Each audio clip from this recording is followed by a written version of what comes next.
ICE Theaters, the market's most immersive and high-end premium format. Because the light shall be treated like sound coming from everywhere.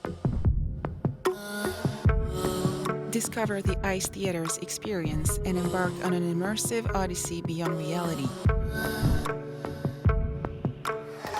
ICE Theaters. Meet us at CinemaCon booth 2113A. Yeah, look, at the moment, with the admissions we're getting, we're seeing at about 12.5% increase compared to pre-pandemic. And that is, that's really strong. We've seen our average ticket price go up on the back of that as well. So it's been, with the fewer admissions that we've been getting due to that missing content, we're certainly appreciative of people choosing the much better experience. I think people, after being in their houses, really, truly want an experience that's something you can't get anywhere else.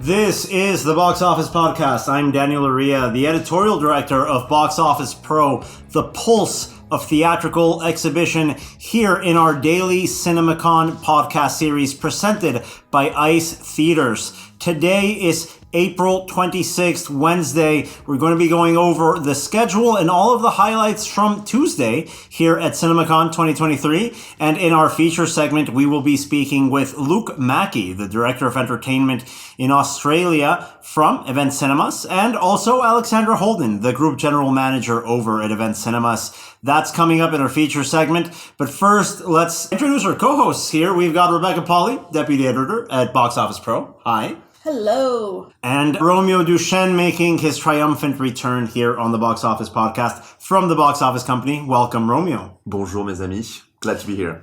So let's go into things, guys, because it's going to be another early day here in Las Vegas. Rebecca, what's the daily schedule highlights that we have to look forward to here on Wednesday? The highlight that jumps out most to me is that, dang, things start early tomorrow, 7:45, but at least it looks like it's going to be an interesting and informative panel.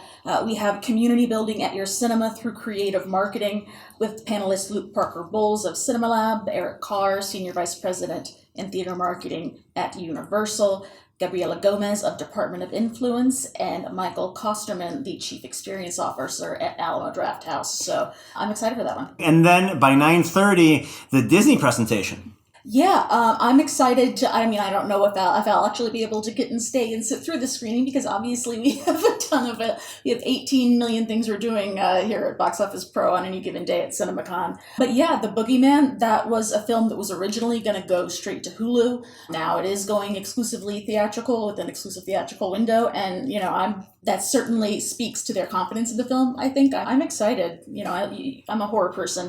And as for the rest of Disney, for more on that, listen to a few episodes back where we talk about all the things that we're curious about seeing from the Disney Studio presentation this year. There's a lot. Yeah, quite a bit. It probably won't be a very lengthy presentation. We just sat through 2 hours plus of Warner Brothers earlier today. We'll be going over all the details of that shortly. Disney, usually a little bit different here at CinemaCon. Shorter presentations, very macro level, and then a full-on screening. The Boogeyman from 20th Century Studios, originally planned as a straight-to-streaming title. Now that's going on theatrical exclusively. Very interested to hear reactions from that movie. And at 4 p.m., Rebecca, another studio presentation. Yeah, we're getting Universal and Focus features. So what we've been saying about how we want the bigger films, the more medium films, we are definitely going to be getting a range here between Universal and the more kind of art house, smaller side of that market, of that circuit, of that company. There you go.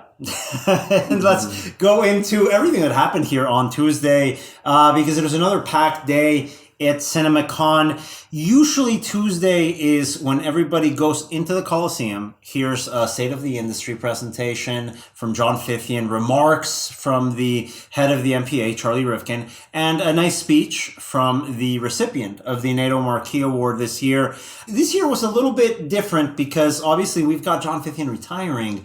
It was a different vibe, and also we have to mention it. There was a lot of very nice remarks earlier today, as there were yesterday, on the unfortunate passing of Eric Lomas, who was heading up distribution over at MGM United Artists. A lot of colleagues that were very shocked. I think all of us were shocked to hear of that news. And there were a lot of, I think, very nice memorial sections and recognitions to Eric and really the great legacy he left in this industry.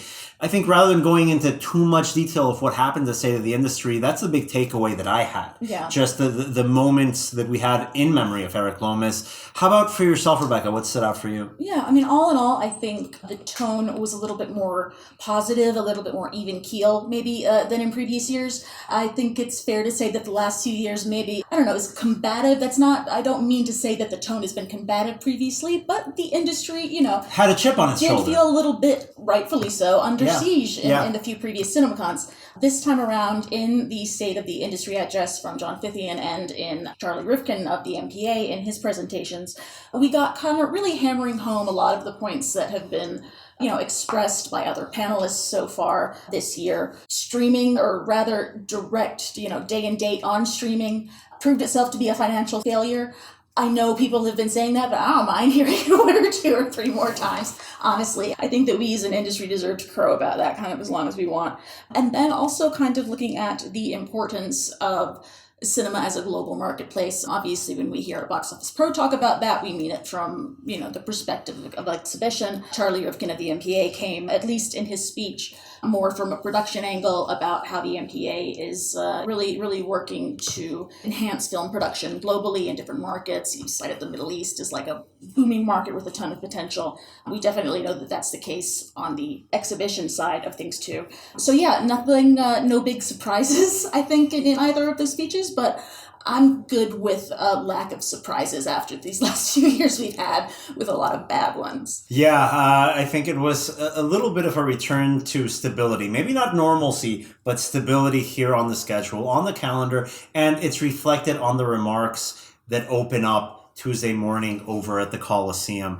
That address led us directly into the Warner Brothers studio presentation that we're about to just break down in its entirety. A special year for Warner Brothers, Romeo, celebrating 100 years. I want to hear from you on a couple of titles, but before we jump into that, I do want to focus on probably what set the tone for the entire presentation. To open up, Jeff Goldstein, the head of domestic distribution over at Warner Brothers, and Andrew Cripps, who leads international distribution, walked onto the stage with hot pink suits to Aqua's Barbie Girl song from the late 90s. You're probably too young, Romeo. Rebecca, I definitely know that song better than I should. I could sing that song word for word now. And our producer Chad is nodding like, yes, definitely. He can too. That makes 3 of us. Karaoke later this week. We'll see how that turns out. I really hope that Jeff and Andrew get to keep those suits and that they wear them often. Yeah, well, you know what? We'll invite them to karaoke too. Maybe they know the words. We'll find out later on. But I think that set the tone in a very upbeat Warner Brothers presentation. A lot of energy. We'll go into our reactions of what we saw from Greta Gerwig's Barbie, which I think was a real highlight of that Warner Brothers presentation. But a bit of a surprise guest here. We've never had an executive so high up here from studio parent companies, not even the studio itself. We're talking about the head of Warner Discovery, David Zaslav. Of course, Warner Discovery being spun out of AT&T not too long ago. Discovery coming in, taking over in this major media merger. David Zaslav erasing all of the day and date shenanigans from the time that AT&T was the owner of Warner Media. That all went out the window. Rebecca, a lot of interesting comments here in a speech that seemed oddly off the cuff. This is a very rehearsed, usually spots from executives. I don't think David Zaslav had written remarks. I think he spoke from the heart. But maybe that's why he's so high up and has gotten so successful, because he can make them seem off the cuff. That might be it. Some great quotes here. First off, he knew how to win the room over at the Coliseum at Caesar's Palace. This is a crowd that felt, I think, betrayed is not the wrong word to use, of the former management after getting that great vote of confidence in releasing Tenet exclusively to theaters, the first major title to come out during the pandemic, completely blindsided by this pet project of HBO Max that we had in that former management with a year's worth of day and date releases. It was fine at the start when we were still going under this COVID crisis. Then the vaccine was available to everyone. People started coming back.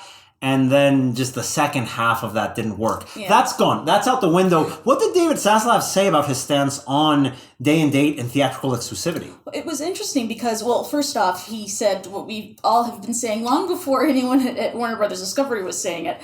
Day and date doesn't work. Theatrical exclusive windows are important. Quote, we believe in the full windowing of motion pictures. We do not want to do direct-to-streaming movies. Very, very pointed, very direct. I think there was definitely the sense that AT&T was maybe sacrificing the Warner Brothers, the filmmaking side of their business to benefit other sectors. And here we have Zaslav saying specifically, we're not in the broadband business, we're not in the phone business.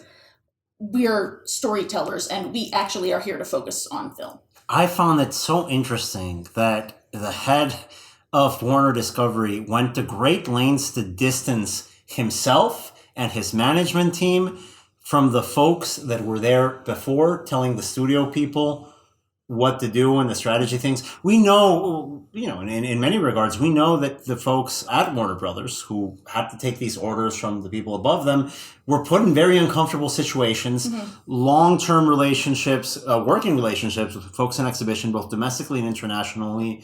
That was put at risk by these short-sighted policies from folks like Jason Kilar, who was formerly in Warner Media to head up HBO Max. They prioritize streaming. David Zaslav, the new boss in town, comes in, sets the record straight, like Rebecca says.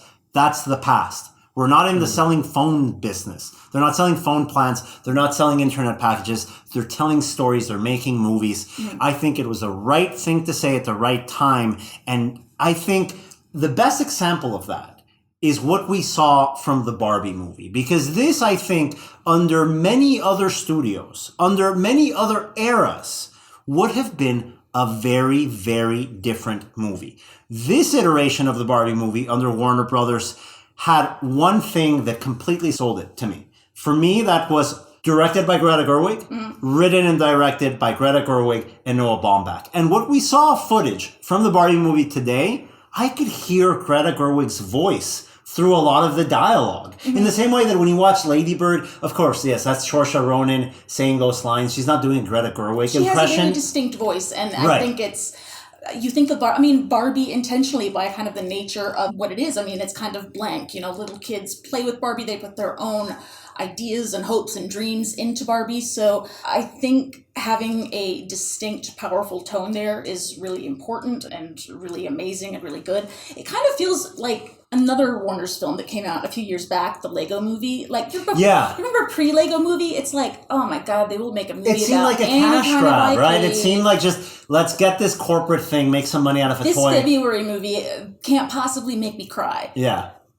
But, spoiler alert, it did. So, and it spawned other spin-offs like a Lego Batman movie under the same vein. I think it's a very similar bet here. They didn't go all Lord and Miller. They've already done that. They went with a unique voice and a unique vision in Greta Gerwig. And one of the things that really, I think, stood out for me was something that you brought up in your reactions, Romeo, is just how much fun everyone seemed to be having just talking about the movie and their experience shooting it. Yeah, but first of all, I mean, personally, I was caught by surprise being so hyped by about Barbie movie. And imagine all of my friends that are like, in a couple of days, are going to ask, okay, how was the Vegas trip, man? And I'm going to say, well, I'm only hyped by Barbie, not only, but that's probably the highlight of my trip now. We were sitting together in the press section, and that definitely seemed like one of the films that everybody was most hyped up. I mean, and that'll happen if Margot Robbie and Ryan Gosling show up. Sorry, I just called Ryan Gosling Ken. He's already Ken. It's hard not to get excited or feel butterflies in your tummy when you see Ryan Gosling and Margot Robbie in person. In neon pink, impossibly attractive people. By the way,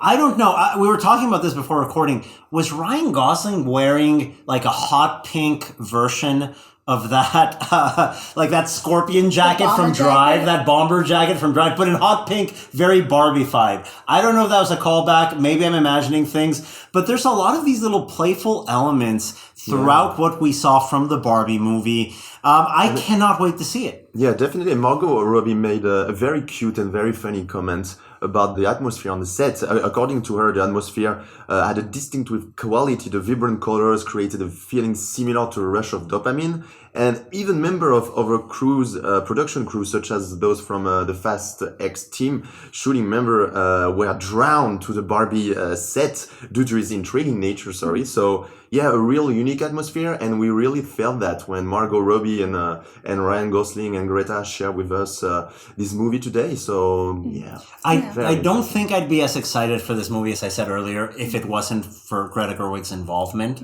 I just have to think back to 2014 when Greta Gerwig takes, I think, a decision that a lot of actors would have taken right after the very popular sitcom How I Met Your Mother finishes its run. She's on the pilot to lead something called How I Met Your Dad, a spin-off network comedy to just make money and just be broad comedy. And, you know, she probably would have enjoyed great success doing that. But I was a little bit heartbroken thinking, man, Greta Gerwig that I see in all these mumblecore films, she could have had an interesting career. Thank God that pilot didn't get picked up because now we have Lady Bird, now we have Little Women, and now we have Barbie. That's the best thing that could have happened. Greta Gerwig not ended up on network television. She was probably devastated when it happened. Thank God it happened. Sorry, Greta. Sorry that you're not going to get those syndication rights, but we have a Barbie movie with an Indigo Girls needle drop. We've mentioned Gerwig was there, Ryan Gosling, Margot Robbie, the fourth of the cast and crew who showed up, America Ferrera, who we saw kind of in the new extended trailer a little bit more of like the quote-unquote real world aspect of the Barbie movie. You know, I feel like in the first trailer we got a lot of vibe, we got a lot of, you know, feeling, and in this one we actually got a little bit of a sense of some plot. But yeah, Barbie ends up in the real normal world, and Will Ferrell... But again, is this not Will Ferrell in the Lego movie? Just a little bit, right? It's kind of like a callback to that. I will say, of what we saw, I think one of the interesting elements, and I'll give these guys a lot of credit, because in the Lego movie, the Legos were seen as a fun toy, as something that people like playing with. Everything that we've seen in advance from Barbie, there's an acknowledgement that the whole concept of playing with Barbies might be outdated. I think there's actually a line in the marketing materials that we saw that said, this is the movie to see if you hate Barbies. So it's something that actually plays with this concept that it seems like it's breaking down a lot of the gender roles that people have traditionally criticized Barbie for. She's always wearing high heels. Always. Always. And it has fun with it. And I think it's honest with itself in saying, hey, this is something that means something different to this generation. You can criticize it, but we don't have to throw the whole thing away. Exactly. You can find value while poking holes at it. And I really, really responded to that. So I think we're all very excited to see this hit the big screen on July 21st. Let's keep on going in chronological order here, guys, because if there's something that I love, it's movies of the month of August. That's a whole genre unto itself. That's a genre where something like the original The Meg belongs in. There's a sequel. It's called The Meg 2, The Trench. We were planning the production here, and Romeo brought up numbers that completely surprised me. Apparently, the first Meg movie was like a massive hit. Daniel, you doubted The Meg. You didn't want to talk about The Meg that much recording this, and both Romeo and I were like, no. We have to talk about The Meg 2, The Trench. I always thought it was like a B movie, like a counter-programmer. It is. It's a successful, wonderful, amazing, stupid, and good. I wanted to refresh my memory here, and I looked at the Rotten Tomatoes. The tomato meter is 46%. Audience scores 42%. I do not disagree with either of those numbers, but I freaking loved that movie, and so did international audiences in particular, because it had an international cast, and international people went and Talking about international figures, the first one succeeded so much overseas. They did 70% of their box office outside of the US. 70%. 72%, 72. So 72% of a $530 million worldwide take. The first Meg movie made over $500 million. $500 million. Almost 3/4 of that coming from international markets. There are certain things that just travel well across international markets. Tom Cruise, Will Smith, apparently shark movies. And Jason Statham. And Jason Statham, I don't want to disrespect. What if you have him fighting a giant shark? Let's watch it twice. Run it back. That was the first movie. The Meg 2, The Trench. It's multiple giant sharks. And I do like the trailer gave a little nod. There's a stupid scene in the first one that I love. This little teacup dog almost gets eaten, but it survives. And Pippin is back in this one. Pippin's still okay, y'all. Pippin's a movie He's star. still around. Gets co-billing with Statham, as far as we know. Well, like the people who are on stage presenting the Warner Brothers slate were the co-presidents and co-chair people and CEO, Pam Abdi and Mike DeLuca. And Pam did specifically name drop Pippin. Okay, so it's like of substance here. Pippin's of a lot of substance. Well, talking about creatures we thought wouldn't survive but did and are apparently immortal, The Nun 2 coming out on September 8th. The first Nun title is apparently the most successful in the Conjuring franchise. I didn't know that, Romeo. So is this also kind of like the first Nun movie, just that much of a big deal overseas? Oh yeah, definitely a big deal. And the first one did $365 million globally. Wow. Which is huge. Yeah, It's pretty big, and 117 domestic-wise. So still a good number, yeah. So we're looking at a benchmark of 100 million domestic for something like The Nun 2. That's not irrational to say. No. And I think the audience reacted pretty nicely. I don't know if you remember during the presentation, they showed us this teaser trailer, and then they cut the teaser trailer, and then there were not real nun, but people with the we don't know if they were actually real nuns, and they might not have been costumes. Audience. They might have just hired nuns to walk around and spook people. I'm not sure about that. We don't know. Maybe those are costumes for late night places where you can go here in Las Vegas. We don't know. We might see them later this week. Oh yeah. But yeah, I mean, they played so well on any jump scare, screamer that, of course, the audience reacted so well. And personally, horror movie for me is the perfect genre to discover the movie in a movie theater. Yeah, horror, absolutely. Horror. So yeah, I mean, it's an easy bet to say it's going to be over $100 million in the US. So yeah, and it is one that you can see a little bit of in the trailer. Like the Nun was introduced, and we've kind of been finding a little bit more about that character as the movies go on. This one is like expanding the mythology of the Conjuring universe. So I guess that means more sequels and spin-offs and Conjuring movies until it's time to reboot The Conjuring. Yeah, why not? So that's going to be coming out on September 8th. That's a window where Warner Brothers has had great success in early September with horror movies from Blumhouse. I know the It movies came out during that window. It always works. It's a dependable formula, early September for horror in Warner Brothers. Let's go forward now to November 3rd.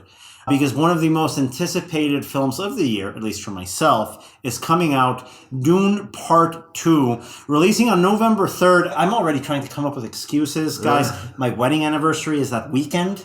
I feel bad, but I'm probably going to tell my wife I'm going to go out to buy cigarettes if she can stay home with her newborn. But by the time I get out of watching Dune 2, she might think I went out for cigarettes and never came back. That's how long this is going to be. She might have already moved out. It's probably 4 hours worse. Yeah, I don't want to know what's going to happen. But I'm really looking forward to watch this movie theatrically. I cannot imagine watching this at home. The first Dune, open day and date. That's a crime against cinema. Oh. This one isn't. Exclusive to theaters. One of the things, Rebecca, that I was really interested in the presentation is the director of this title, Denis Villeneuve, came on stage and he said that the first part of Dune was shot, around 40% of it was shot on IMAX. This one, the whole thing, 100% of Dune Part 2 shot in IMAX. Get those PLF tickets ready. Dang. Well, and we saw, I think it's the first footage that we've seen of this movie at all. We saw a whole trailer, and then at the end of that trailer, it said filmed for IMAX. Not filmed in IMAX, not filmed with IMAX cameras. It's filmed for IMAX. Yeah, this is going to be a big premium format bet. And Romeo, if our audience remembers, when we talked about Dune Part 2 on a preview episode, you were very honest. You said, you know what, I don't know how to feel about this movie because Dune Part 1 didn't really feel like a movie. It felt like a trailer. Well, the director agreed with you on stage at CinemaCon. Yeah. So he said something very similar. Yeah, so I have to say I fell back in love with Dune because now I'm so hyped. And when I heard about Denis Villeneuve saying that he'll acknowledge the fact that the first one was an appetizer and the second one is going to be the main course. So I'm like so hyped now because I was thinking the same way. So now I'm like, okay, now we are, serious thing now. And I think the words he used were contemplative to describe the first Dune entry. And I like contemplative, don't get me wrong. Like dreams and like weird sand monsters and cool music. I was into contemplative. But now we saw footage of what Denis Villeneuve describes as action-packed. So if part 1 was contemplative, he's using the word action-packed for part 2. What we saw, I think, reiterates that this looks amazing. Yeah, amazing. A shout out to co-host Russ Fisher here, not in fact, but in spirit, anytime we talk about the Dune franchise, because he loves them. And I'm sure Russ Fisher's going to have just as good of a time that I had watching that advance footage that we saw here at CinemaCon. But let's move forward, guys, because before we get into the DCEU part of the Warner Brothers presentation, which merits its own discussion, we're going to go into that in detail. Let's go to the Christmas corridor, because there's something very curious happening here. I'm not sure if it's going to stick by the time we get to December. But Warner Brothers, from December 15th to Christmas Day, has 3 tentpoles coming out 5 days apart. The first of which is Wonka. And I think that it's interesting to bring this up because that's starring Timothée Chalamet. This is a new take on the Willy Wonka story. This is going to be a young Willy Wonka. There's a musical element to it. Romeo, you think this is going to be a success based on the performance and popularity of the 2005 adaptation of Charlie and the Chocolate Factory? Well, not only based, but I wanted to remember our audience. Even it's like a very old movie, especially when you're doing a forecasting comparison, you can't go back that much in time. But I mean, when we were like watching the first images from the Wonka movie, I mean, we all thought about Charlie and the Chocolate Factory. It's just kind of the same color, same vibe. So yes, the first Charlie and the Chocolate Factory did more than $200 million. And that's a Tim Burton version from the 2000s. It was a strong hit for the time. Yeah. That's before digital cinema came and really opened the international markets and made, I think, cinema going more accessible to international audiences. There's a big overseas potential here. A big overseas potential, and especially regarding Timothée Chalamet's fame. I mean, when you look at that, I mean, I don't think I'm taking too much risk saying that this movie is going to be over $100 million domestic. I just like the way he says Timothée Chalamet. We should just have him say his name. We're just in a podcasting note. Every time one of us says Timothée Chalamet, just crop Romeo saying we have to figure that out, right? I don't know if our producer's going to like us after that. I don't know if you recall when we were doing one of the episode kind of looking forward to what all the studios are doing in 2023. I was a hater. I was skeptical of this film because of that 2005 Charlie and the Chocolate Factory. The 71 one with Gene Wilder, like, no exaggeration, is like one of my top 10 films of all time. It's a great Gene Wilder performance, by the way. I wore that VHS out, and I hated the Tim Burton one, and I think maybe I was still a little bitter about it. I'm like, no one should touch. But Russ Fisher commented, this is from director Paul King, who directed Paddington, which I love.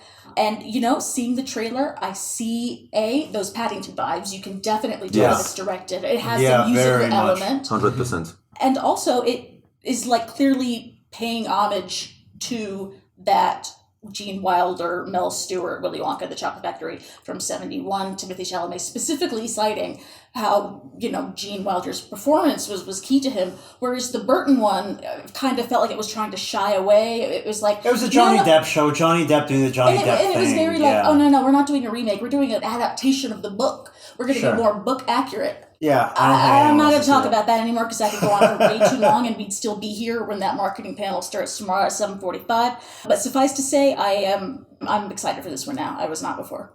Yeah, I think that's interesting. I think we have a lot more confidence on Wonka after seeing footage than we did before when we just heard about the concept.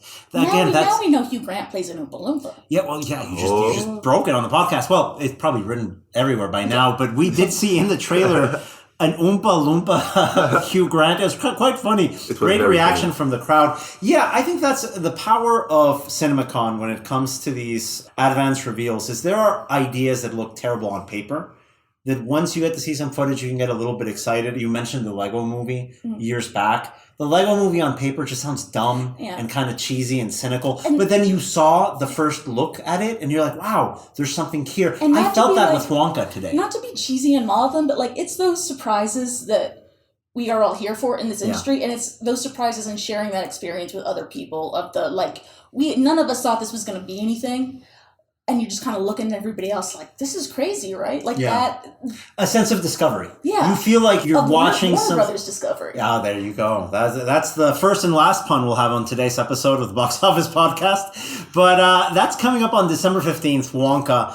5 days later, scheduled to open is Aquaman, and do I have the title here? Lost Kingdom? City of the Lost Kingdom? Aquaman 2, just call it that. And the Lost Kingdom. And the Lost. He's not in it, it's and. It's two of them. Yes. Sure, why not? Let's go with that. That's coming out on the 20th. We'll go into that as part of our DCEU conversation. And then 5 days after, on Christmas Day 2023, The Color Purple. I want to bring in Chad Kennerk, who's helping us produce a show here from Las Vegas. Chad, you're our resident theater expert. You have to walk us through what version of The Color Purple is coming to screens. Because there's a book, there's a movie adaptation, there's a Broadway musical. What exactly is hitting theaters on Christmas Day from Warner Brothers? Yeah, it can be a bit confusing. So in 1982, Alice Walker writes the novel. Next year, she wins a Pulitzer Prize for fiction. In 1985, Steven Spielberg adapts the book with Warner Brothers. Whoopi Goldberg plays Celie, Oprah Winfrey in her first film role as Sophia. Then in 2005, the Broadway musical adapts the novel and the film, taking elements from both, with Fantasia as Celie. After an appearance on Oprah, advance tickets sold to the tune of over 6 million. I didn't see the original Broadway run, but I did see the fantastic revival in 2015 with Cynthia Erivo winning the Tony as Celie and Daniel Brooks as Sophia. So all of that, now we're taking that story and putting it back to film with Steven Spielberg and Oprah Winfrey producing the film version of the stage musical. Fantasia from the original Broadway run as Celie, Daniel Brooks from the revival as Sophia. And that's your story. Raji P. Henson. And for me, this was interesting because you were saying this isn't really a story or a musical or a book or anything that outside of America you really have any context for. Like, can we say The Color Purple is almost like the anti-Meg? Well, you know what? It might be like a. We can safely say that yes, The Color Purple as a property is anti the Meg to the Trench. I have a feeling you're accurate on that. Yeah, it's interesting, and I wonder what that's going to mean for international box office. Yeah, it took me 10 minutes to ask to Rebecca and to recover my bravery and to ask her what it is going to be about. Is it going to be about I think what Chad just presented is the right way to talk about this movie. And it was described during this presentation, which, by the way, Oprah came on. Well, I was going to say, like, when you were talking earlier and introducing some of David Zassoff's remarks, some crazy, powerful, influential executive coming down from the heavens to talk to us. I was like, are we talking about Oprah yet? Or David Zaslav? Are we talking about who's the top line executive? And I mean, if musical did so well, in part because Oprah really threw her weight, all the weight of being Oprah behind it, we've definitely seen that she is going to do the same with this film. She personally, and through all of the arms of her various enterprises, I mean, it definitely seems like she is going to, as a producer and as someone inextricably associated with the story, she's going to promote the hell out of it. She's encouraging people to buy groups. She presented it very much as a group movie, as a movie like Girls' Night Out kind of thing. Even as a family movie. That's something that was sure said. All the exhibitors in the audience were like, yes. It was billed as not your mother's The Color Purple. Mm-hmm. This is something for the family to go out on Christmas Day. It's a group movie for Christmas Day. My concerns aren't with anything that we saw. It was actually a very impactful bit of footage that we saw. Yeah. It was exciting. There was an energy behind it. Not what you'd associate from that source material. But my concern here, guys, isn't what I saw on screen. It's these release dates. You're telling me Wonka comes out on the 15th. The Aquaman sequel comes out 5 days later. And 5 days after that, you have The Color Purple. So not only do you have a musical Willy Wonka on the 15th, 10 days later, you've got another musical from the same studio. I don't see this happening by the time we get to December. I think something moves. I don't think it's going to be The Color Purple. I would be shocked if it ends up being Aquaman. Who's going to tell Oprah to move The Color Purple? No, it's going to be Chalamet. People are going to... If anything moves, that would be my bet. We don't know this for a fact, but I'm looking at these dates. I think of those three titles, if one were to move, I would put my money on Wonka. And just as a moviegoer who, is excited to see a lot of these films presented, I say good. I don't want them to cannibalize each other. Yeah. I want all these films, if they're good, to get their due. I think The Color Purple looks amazing. The original, the Broadway show, the one that Chad, you and I, we both saw the same one, I think. It was very spare, very minimalist. This one looks more magical realism, it looks gorgeous. And Oprah is a marketing machine onto herself. Do you see she was dressed in purple, purple eyeglass frames, purple suit, purple eyeshadow. A lot of excitement, I think, for these three movies. I think, as we were mentioning, the big question mark, do they all come out in this crunch time in December in the Christmas corridor? No reason to stack these movies, but do you really push the color purple from the Christmas stream? Where do you put something like Aquaman? Because Aquaman is the last part of the DC Extended Universe before it goes through a total reboot. The first part of the transition to a new era of the DC Extended Universe happens with The Flash coming out imminently. There's a screening of it as we record this. We're not there. We're doing work instead. So, it's our job. We're not watching movies here. We'll be back. We'll ask some people. We'll ask around, and we'll be back tomorrow to we'll take the temperature. We'll take the temperature. No spoilers. We'll take the temperature. If it's crazy Top Gun Maverick level of excitement or somewhere below. Yeah. So we'll see how that goes. But let's talk about this transition for the DCEU, because there's three titles in that run-up before the Great Reset under James Gunn. The first of which is The Flash. And we were very curious, and we have been very curious for many months. And still are very curious. Yes, still are very curious as to how Warner Brothers is going to market the movie while Ezra Miller, its star, is embroiled in legal issues. What I learned from the marketing presentation of the footage we saw from The Flash today at the Warner Brothers showcase is that they're marketing this as a Batman movie starring Michael Keaton, and there may be a Flash somewhere in there. You could have retitled it Batman 4, and with a tiny featuring the Flash at the bottom. You would not know. They definitely took the notes from that first trailer, when Michael Keaton showed up and everyone lost their minds. I mean, they're taking that to heart. Romeo, that trailer did crazy well when it came out. It did crazy well, and I just want to add the same thing. I mean, I'm crazy about Batman, and I was a bit caught by surprise that we were able to see two different Batman. I think 3 different Batman. We saw several Batmen. Yeah, I don't know in which era, and we saw a Supergirl. She was in there, and I think the Zod guy played by Michael Shannon in the first Superman or the Man of Steel movie. Man of Steel. Yeah, yes. Wow, that seems like it came out really ages ago. Yeah. There's just been so many missteps in this whole process where the Flash is supposed to at least not clean things up, but get things back on track in this DCEU that went off the rails years ago. Which is weird to me, and I really wonder how it's going to pan out, because I know one of the things that we have been talking about a lot is we know that there's going to be a reboot. We know that Warner Brothers has trusted the franchise to James Gunn, who was piped in via video, and Peter Safran, who actually was on hand to talk about the upcoming new DCEU.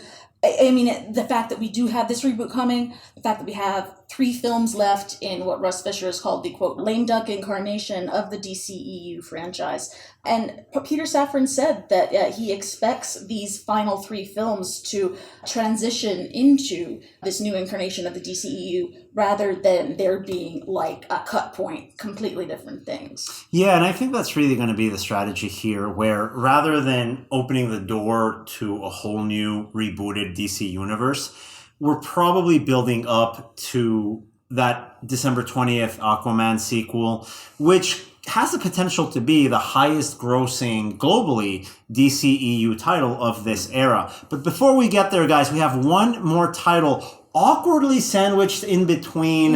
I had doubts about this movie before the presentation. Unfortunately, I have even more doubts about Blue Beetle now, but that may be isolated because, Romeo, you were watching attentively during this part. You're a lot more positive on Blue Beetle than I am. That's a DCEU title that's coming out. When is it? The end of the summer, around August, September era. Why do you have more confidence than I do? What are the things riding on this movie that you're seeing? Well, let's start by taking some distance. And I'm not too crazy fan about DC character and stuff like that. So it's not like I have stakes in this movie, personal stakes. So Actually, I wanted to I'm take looking at you and you're wearing like a full head-to-toe Blue Beetle fan outfit. No.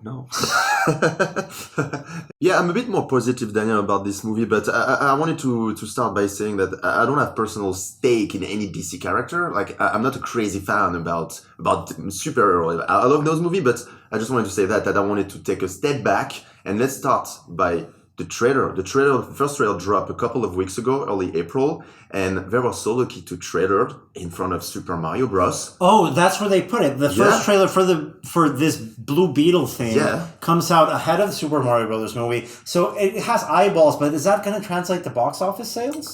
Honestly, it's going to be a real challenge for Warner, but let's also start by the fact that it's an original movie. When I say original movie, it's a non-sequel, and we observe that the audience is more eager to give the chance for a non-sequel movie. It's the first time we're seeing this comic book character on the big screen. Yeah. I feel like a lot of the DCEU films up to this point, I mean, they have a lot of baggage associated with them. I mean, they're part of a series that has been very controversial in some corners of people talking about and criticizing movies. This one feels like maybe they're presenting it more as a standalone than as part of this larger whole, which maybe that will prove the better option. Yeah, and secondly, I don't know about you guys, but I really had the feeling of the Stranger Things vibes. And this is the same plot structure that been used for a couple of years now, when you have kids, teenager facing adults issue. And I think with all of that, so that's why I'm a bit eager to discover the movie. But I saw less Stranger Things in this, Romeo, honestly, and I saw a little bit more Shazam.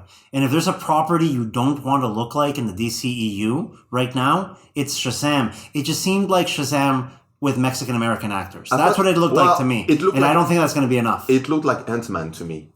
That's another point. That costume looked a lot like an Ant-Man costume. It's hard for me to see what is going to be behind this title in terms of momentum. It's squished randomly, introducing a new character between The Flash and Aquaman. And you're right, Rebecca, maybe there's a potential of a solo one-off story. I don't trust the DC universe to give me that. Not even the Joker movie, which isn't part of the DCEU. It was billed as a solo story. We've got a sequel coming up. By the way, we didn't see or hear anything about that. We saw like a combined total of like maybe max 2 seconds of the Furiosa film in one of the early montages, and that was it. We saw nothing more of that. So we didn't get to see the Joker sequel. We didn't get to see anything from Furiosa. We instead spent a lot of time on Blue Beetle, and I was looking at my watch the entire time. I have to say maybe, and I don't want to say that, but I'll say that maybe because you're a bit too old, guys. I mean, look at Sholo. Look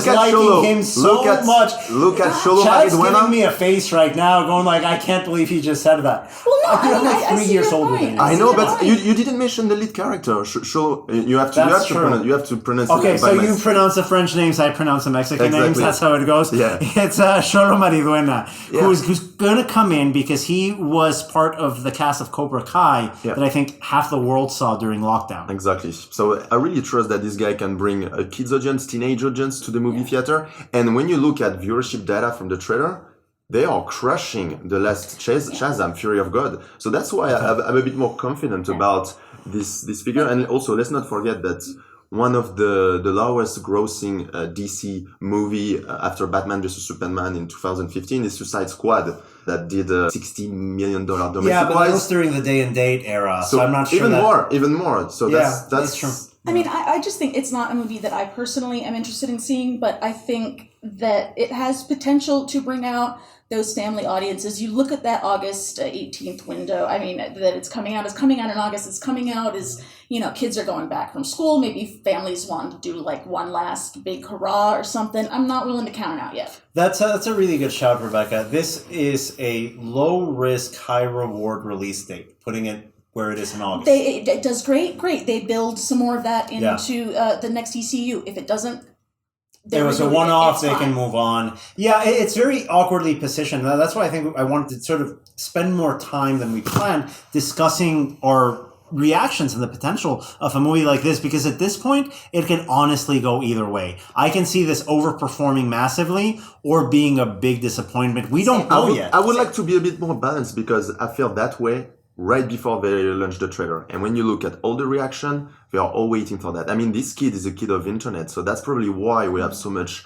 viewership from the trailer. Data doesn't lie. So Data doesn't lie. So that's why I'm a bit more confident. I'm not crazy hype, but I'm a bit more confident. Yeah, well, we'll see how it all plays out later on this year. That does it for our news segment here on the Box Office Podcast. Coming up shortly, we've got Luke Mackey, the Director of Entertainment in Australia, and Alexandra Holden, the Group GM over at Event Cinemas. In our feature segment, Rebecca Pahle interviews them on occasion of Event Cinemas receiving the International Exhibitor of the Year award here at CinemaCon. But before we go to that interview, we've got a sponsored interview segment with our colleague Maureen Suttle of the Box Office Company that is coming up right after this commercial break.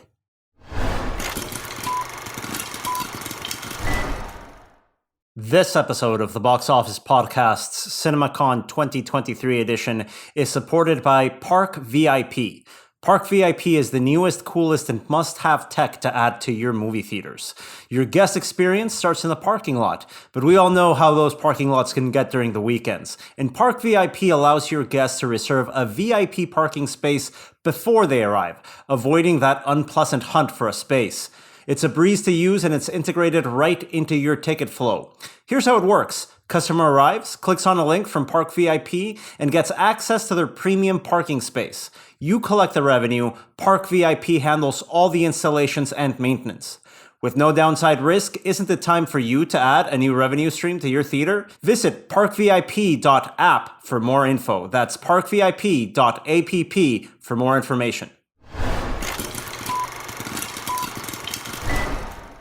And we are back here on the Box Office Podcast in our special sponsored segment of today with my colleague, Maureen Suttle, the Chief Product Officer of the Box Office Company, one of my favorite people here in the film industry. It's always great to talk to you on the podcast, Maureen, because I know you're really nervous before, but you always do a good job. We'll treat you okay. We're not going to grill you here. It'll be fine. I appreciate that. That's so kind of you. Well, welcome back. It's always exciting coming back with our parent company here to Las Vegas, and we're running around on our end, covering everything for Box Office Pro, and you're in charge of everything in terms of products and deliverables for the Box Office Company. To our listeners that may not be familiar with what our parent company does at large, how would you describe the Box Office Company's business activities in the exhibition sector? Thanks for asking, Daniel. In short, we're one of the leaders of media technology and data for the global movie industry. What that means is we collect all kinds of data, showtimes, films, metadata on films, movie theaters, and with that we build databases of what film is playing where at what time. We sell that data to platforms such as Google, Bing, Apple, TikTok, etc., to enable for more discoverability of movies online. We also use this data to build digital experiences for movie theaters. So we're one of the main providers of websites, online ticketing, mobile apps, and all kinds of other digital marketing tools, SEO, pay-per-click campaigns, etc. And that division of the company that specializes in exhibitor websites is called Boost. You have a whole ecosystem. You just hit a milestone in terms of clients. Can you tell us a little bit more about that?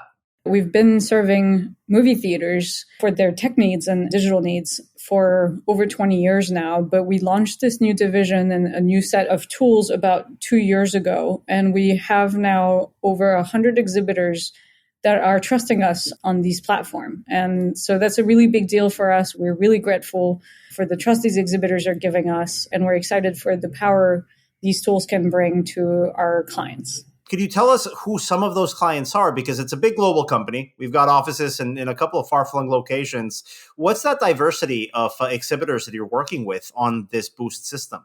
Our goal is really to cater to everyone. So we have built a SaaS platform that's easy to use for independent cinemas, where even someone without a lot of tech knowledge is able to create a new page, create events, promote whatever's going on in their local community. But we also have a layer on top of that where we can build the most custom experiences. So you have exhibitors such as Cinepolis USA, Landmark Theaters, Everyman in the UK, CGR in France that are all very custom, very specific clients that have needs that are not necessarily the ones of independent cinemas, but the platform can really handle the full spectrum of needs for the industry. Yeah, big or small, either a single screen client or one of those major circuits like you just mentioned.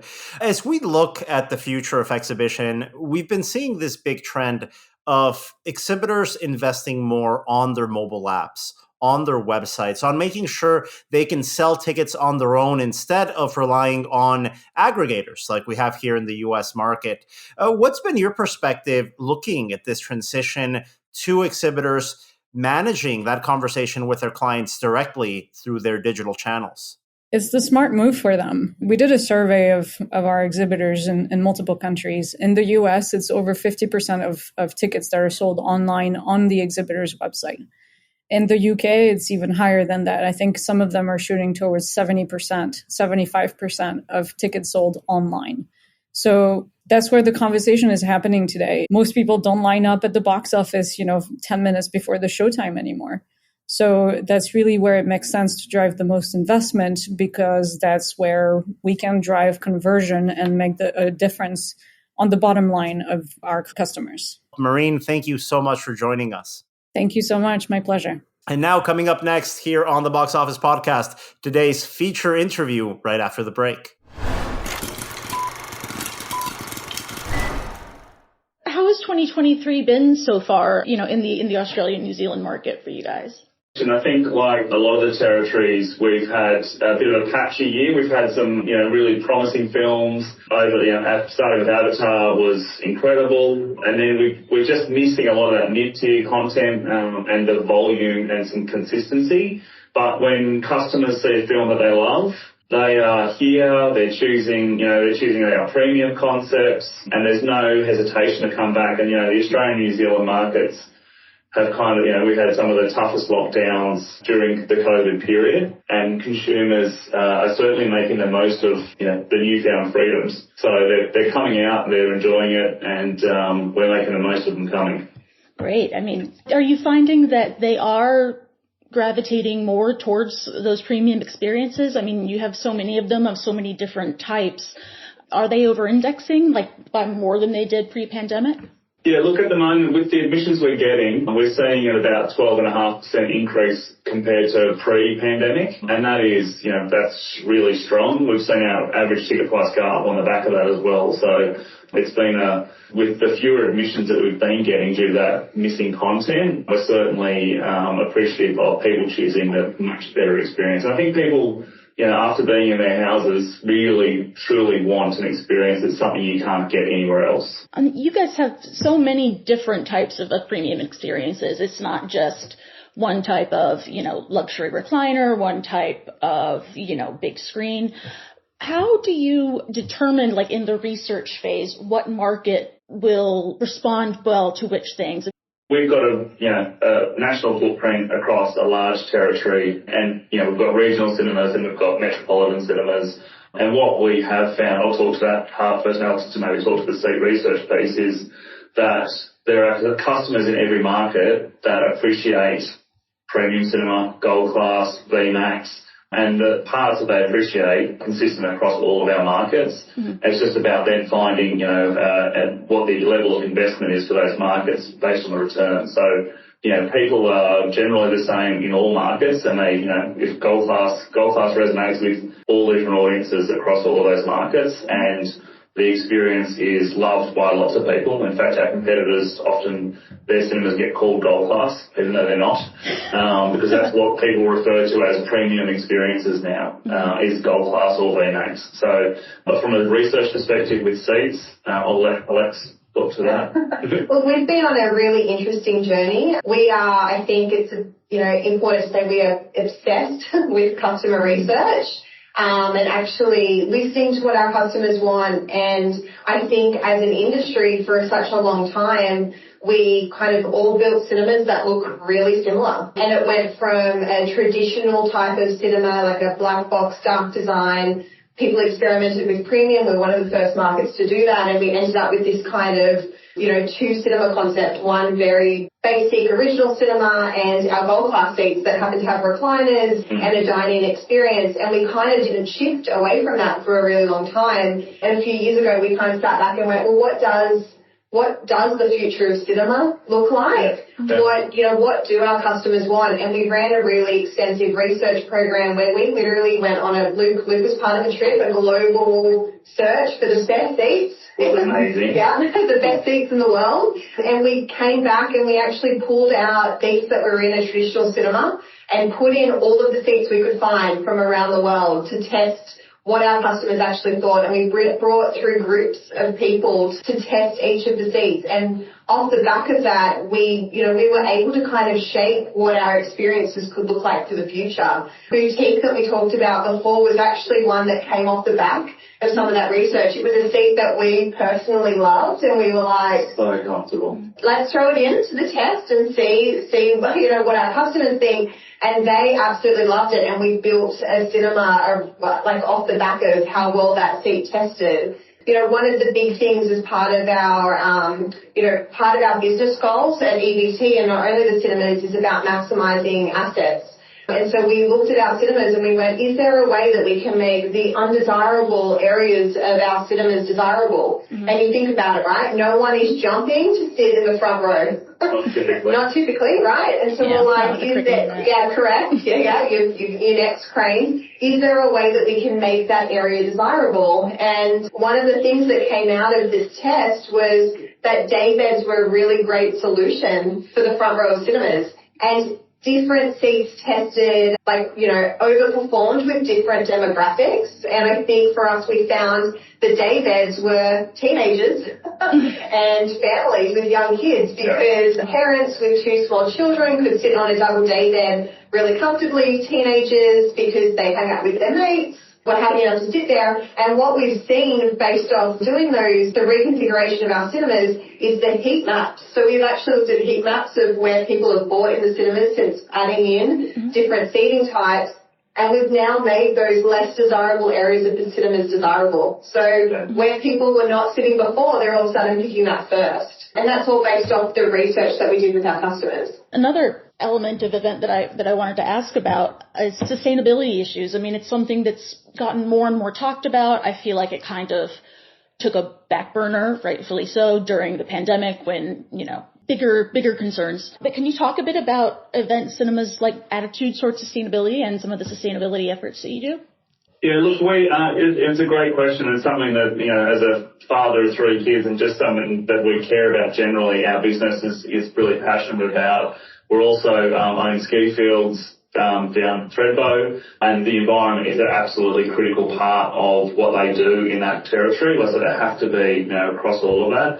And we've learned a lot from them, and we've taken all of those practices. And during the pandemic, we didn't stop. We've still been doing design. We've still been, looking at new leases and researching plant and equipment. And so we have a design mandate that it has to be sustainable. So when we're upgrading any plant or, we're buying furniture or we're doing any of that sort of stuff, we have to tick a box that says that it is absolutely, meeting the new sustainability criteria. Mm-hmm. And so when we replace air conditioning, it's more efficient, it's better for the environment, it's ideally locally, sourced and maintained. So, we're not shipping stuff from overseas where possible. And then, things like all of our gift cards are now moving to completely recyclable, and also, they're biodegradable and they work, hard plastic like all the old cards that most people had. We do container recycling. We've moved to sustainable and recycled paper for any of our popcorn containers. Okay. And we're the local council who's responsible for waste pickup. We've liaised with them to make sure that our stuff is basically all recyclable. So anything that comes out of our site, and we've got some great examples. There's cinemas on the Gold Coast, basically 99% of the things that come out of our cinema, our waste, are able to be recycled. Wow. Everything from the popcorn containers that they get sorted by the council, by the waste manufacturer or the waste collector, and they are able to use all of that wherever it goes into other places. For Avatar recently, We collected all of the 3D glasses, which was a nice change to be collecting 3D glasses, especially at that volume. Yeah. But we were concerned about the environmental impact. They're single use. And so we worked with a company who collected them all and are turning them into softball playgrounds for children. So we're constantly looking for the right way to do things in a way that, is sustainable, because it's critically important to everyone. Mm-hmm. And the right partners to work with to make that happen. Is Moonlight Cinema is the one that's no carbon footprint. I mean, is that, I forget the exact term. It's a complex rabbit warren, the carbon neutral, and it's quite technical. But look, we have Moonlight Cinemas is an outdoor cinema business that we run. We've got 5 locations, and we're in the most beautiful parks that we can find in each of the capital cities. Mm-hmm. Now, they're beautiful parks, and they need to be respected. So we basically set up a park every night and bump it in and bump it out every night, and it's about not doing any damage to the park. Mm-hmm. And what we did is we were able to find some great partners who were able to offset whatever carbon was spending. So we still have projectors, so there's still electricity. We buy green energy through our partners, one of our partners, and then one of our other partners offsets any of the other environmental impacts that we're making. And it's our second year doing that now. We're still looking for further opportunities. We had opportunities to, again, bring in recycled products. So we have no single-use plastics anymore. We have paper straws. We have, no plastic bags. All that stuff we've been able to do. We're also, it's a great family event too. So we also allow people to bring their pets. We have a couple of bring your pet dog sessions, which is people love. But in that, we also then have community messaging. So we're trying to use our platform across all of our screens and across the Moonlight brand to talk about the sustainable options that people have as well. I mean, the most important thing for any cinema, obviously, is that you have good content. You have content that people want to come see, and that's, in the exhibition industry, that's something that for the most part, you're relying on other people to provide, or sadly not provide sometimes, as the case has been a little bit over these past few years. Holistically, we have a really great relationship, especially with the local studios and even the international representation at the studios in LA. They're great listeners, and everyone in the last couple of years especially has been faced with some really challenging market conditions that there's no playbook for it. And I think given what we've had to deal with, I think the relationships probably got stronger. And, internally we do talk about the fact that the pandemic, potentially, if you want to find a silver lining, my view is that, and this is my view, that it's condensed what would probably have taken 10 years of argy-bargy and, negotiating and tests and trials, and we've kind of condensed it into what I think is a 3-year period. And I think that we're starting to see some stability come through, and I think there's some recognition from the critical studios and that exhibition is a part of the ecosystem that's really, really important.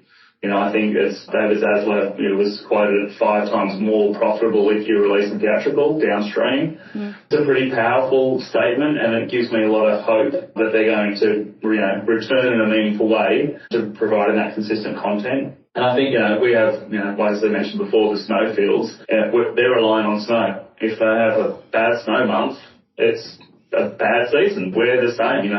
The movies and the content's our snow, and we are absolutely relying on it. We've got good partnerships, and what I do love, especially locally, the guys are very open to working with us to use our loyalty program to make sure that the right people know about the right films at the right time. And I think one of the things that I would like to see, and I think it's been it's something that I've spoken broadly about over the last couple of years, is that I think one of the big shifts that's happened is movie marketing is condensed into 4 weeks before a title comes out. Mm-hmm. And, I remember I've been in this industry for 26 years now. Mm-hmm. And when I started, at Christmas time, we were running trailers for the following Christmas because customers often only come, 4 to 5 times a year. Mm-hmm. And so they come at Christmas time, they come at special events time, And so, I think if we can look at how that awareness piece starts much earlier, and I think there's a lot of things happening there, Content creators have much more flexibility to finish movies much closer to the deadline. Mm-hmm. They're controlling it more. And so, films are getting shorter. more concentrated marketing that doesn't give time for people to know when films are on.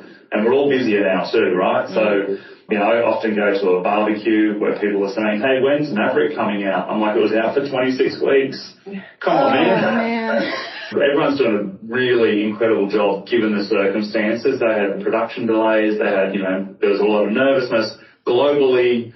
I had to deal with 5 states here and government mandates, and, the studios were dealing with a global hodgepodge of governments in every territory making different decisions, same with the cinemas. And I think, it's the variety of content we need to absolutely keep seeing. It's the consistency of that content we need to keep seeing. And I think if we could really work together to get the marketing side of it right across exhibition and across the studios, I think we're in for, I'd like to see it be the golden years of cinema again, because especially in our territory, we've got amazing cinemas. We've got, people who want to come out and see things.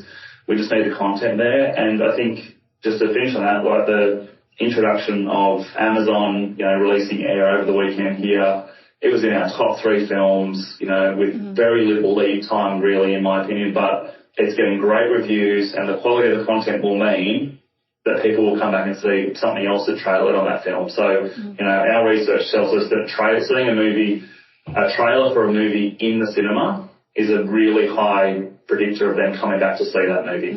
What we've been discussing as well is like the maturity of the Australian and New Zealand markets. We have, kept out kind of aggregators from our digital ecosystem. And so we have all of our customers coming and booking direct with us, whether that's in cinema or online. They book through direct to each of the brands in our market. And because of that, our loyalty members represent over 70% of our total transactions. Wow. And so we have a really, we call it our number one marketing asset. And to Luke's point before, that means we have a very good relationship with the local studios and distribution partners, because first party data is gold, right? And we use it to kind of, help shape a lot of the marketing campaigns that we do. And we track awareness of titles. So when Luke talked about trailers, we know trailers are the number one predictor of whether people are coming back. But we also are tracking awareness of our customers coming through and providing that information back to studios. And I feel like that's something that we can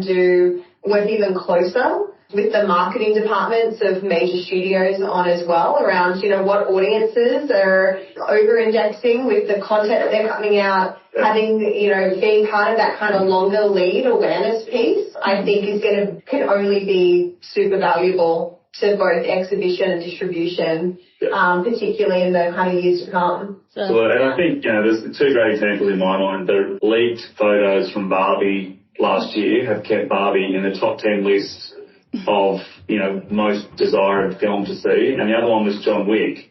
And the success of John Wick in our market's been incredible. But they, announced it, I think it was October last year, and then they moved it, and it's just given it time, and the results speaks for itself. Like, it's incredible. And I think, Maverick also had 2 marketing campaigns in our territory.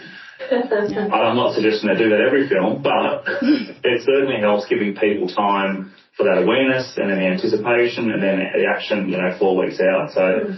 And that was Luke Mackey and Alexandra Holden from Event Cinemas talking to Rebecca Pahle here on the feature interview segment of the Box Office Podcast. And earlier in this episode, a big thank you to Maureen Suttle from the Box Office Company and her colleague at the same business entity, our colleague Romeo Duchene. On the Box Office Pro side, I'm Daniel Loria. A big thank you to Chad Kennerk stepping in here with us. And of course, my colleague and co-host Rebecca Pahle. We'll be back again with another daily episode tomorrow morning, going over everything here at CinemaCon 2023. Thank you so much for listening. The Box Office Podcast is a collaboration between Box Office Pro, the Box Office Company, and Record Edit Podcast. We'll talk to you again real soon.